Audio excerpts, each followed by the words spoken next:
Hello મિત્રો, સ્વાગત છે તમારું મારા ચેનલમાં। આજે આપણે બનાવીશું મમરાનો હેલ્ધી અને નવો નાસ્તો। આ નાસ્તો જ્યારે હું નાની હતી અને સ્કૂલથી જ્યારે 5 વાગે સાંજે ઘરે આવે ત્યારે મારી મમ્મી બનાવીને રાખતી। આ નાસ્તો માત્ર 10 મિનિટમાં બની જશે અને તમને બહુ જ ભાવશે। તો ચાલો આપણે બનાવીએ નાસ્તો। આ નાસ્તો તમે બ્રેકફાસ્ટમાં કે લંચ બોક્સમાં પણ આપી શકો। જો તમને મારા વિડીયો ગમતા હોય તો મિત્રો મારી ચેનલને લાઇક કરજો અને હજી સુધી ચેનલને સબસ્ક્રાઈબ ના કરી હોય તો કરી દેજો। નાસ્તો બનાવવા માટે આપણે લઈશું મમરા, ડુંગળી, ટામેટાં, મરચાં, બટેકા ઝીણા સમારેલા, સિંગદાણા। સૌથી પહેલાં આપણે મમરામાં પાણી નાખી મમરા પલાળી દેવાના, જેથી મમરા પોચા બની જાય। મમરા બહુ ટાઈમ નથી પલાળવાના, સાવ ભૂક્કો થઈ જશે નહીંતર, તેથી પાણીમાં નાખી મમરા તરત જ આપણે કાઢી નાખશું। હવે કઢાઈમાં થોડુંક તેલ નાખીશું, બહુ તેલ નહીં નાખવાનું નહીંતર નાસ્તો ચીપચીપો થઈ જશે। તેલમાં ગરમ થાય એટલે એમાં નાખી દઈશું રાઈ। રાઈ ફૂટી જાય એટલે મિત્રો તેમાં આપણે નાખી દઈશું જીરું, હિંગ અને નાખી દઈશું સિંગદાણા।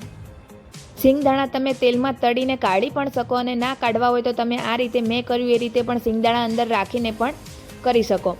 બરાબર ક્રિસ્પી થઈ જાય એટલે આપણે ઝીણું સમારેલું બટેટું લઈ લઈશું, જે એકદમ છાલ ઉતારી અને એકદમ પાતળું બટેટું કાપી લીધું છે। તમારે વધારે બટેટા નાખવા હોય તો પણ તમે બટેટા નાખી શકો અને મીઠો લીમડો પણ તમે નાખી શકો, જે મેં નાખ્યો એ રીતે। ના નાખવો હોય તો તમે સ્કીપ પણ કરી શકો। જેટલા બટેટાની સ્લાઇસ પાતળી હશે એટલા બટેટા સરખા અને જલ્દીથી ચડશે। આ ટાઈમ ગેસની ફ્લેમ એકદમ મીડિયમ રાખવાની છે મિત્રો। 3 મિનિટ સુધીમાં બટેટા ચડી જશે। તેમાં હળદર અને મીઠું નાખશો એટલે બટેટા જલ્દી ચડી જશે। બટેટાને આ રીતે હળવા હાથે તમે ફેરવતા રહેશો એટલે નીચે કઢાઈમાં ચોંટશે પણ નહીં અને એકદમ બટેકા સોફ્ટ થઈ જશે અને ચડી પણ જલ્દી જશે। તમે બટેકા વધારે પણ નાખી શકો, તમારા ઘરમાં જે પ્રમાણે ખાતા હોય તે પ્રમાણે। બટેટા સોફ્ટ થઈ જાય એટલે મિત્રો ડુંગળી નાખી દઈશું। આ રેસીપીમાં મેં બટેટા પહેલાં સાંતળી દીધા।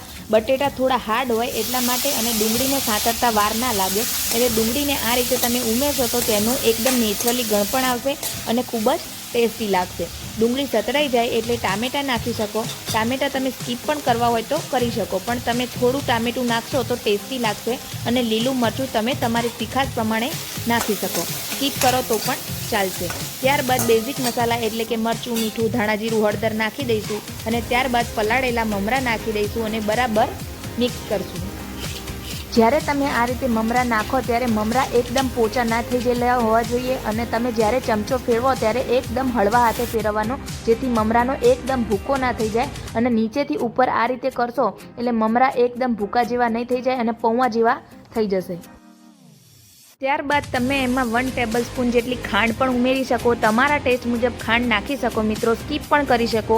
હવે લીંબુ નાખી દઈશું જેથી ખાટો મીઠો સ્વાદ આવે। ગળપણ અને ખટાશ તમારા ઘરમાં જે પ્રમાણે તમે ખાતા હોય એ પ્રમાણે તમે લીંબુ અને ખટાશનું મીઠાશ રાખી શકો।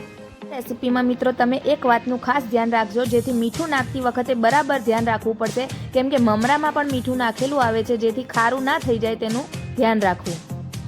છેલ્લે ધાણા ઉમેરો અને આ ડીશ ખાવા માટે કમ્પ્લીટ તૈયાર થઈ ગઈ છે મિત્રો। તમે બાળકોને આ નાસ્તો બનાવીને આપશો તો તેમને કંઈક નવું લાગશે અને તેમને ખૂબ જ ભાવશે। તો મિત્રો આજનો વિડીયો તમને કેવો લાગ્યો અને તમારા જોડે પણ કોઈ આવી અલગ અલગ રેસીપી હોય તો કોમેન્ટ જરૂરથી કરજો, જેથી બાળકોને બનાવીને ખવડાવવા માટે કામ લાગે। અને મારી ચેનલ તમને ગમતી હોય તો લાઇક કરજો, શેર કરજો, સબસ્ક્રાઈબ જરૂરથી કરજો મિત્રો। અને આજનો વિડીયો તમને કેવો લાગ્યો એ કોમેન્ટ કરીને જરૂરથી કહેજો મિત્રો।